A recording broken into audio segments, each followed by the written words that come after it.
Hello everyone! In this video, I'll show you how to transfer Amex membership rewards points to Qatar Airways. First, create a Qatar Airways Privilege Club account at qatarairways.com if you haven't already. Log in to your American Express account and head to the Membership Rewards section. Look for Qatar Airways Privilege Club in the list of transfer partners and click Link Account. Enter your Privilege Club membership number to complete the linking. Once your accounts are linked, choose how many points to transfer. Transfers are typically instant.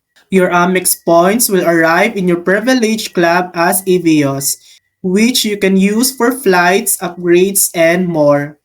Tip: make sure your name matches on both accounts to avoid errors. And that's it. That's how to transfer Amex membership rewards points to Qatar Airways. Thanks for watching. If this video helped you, please like and subscribe for more helpful tutorials.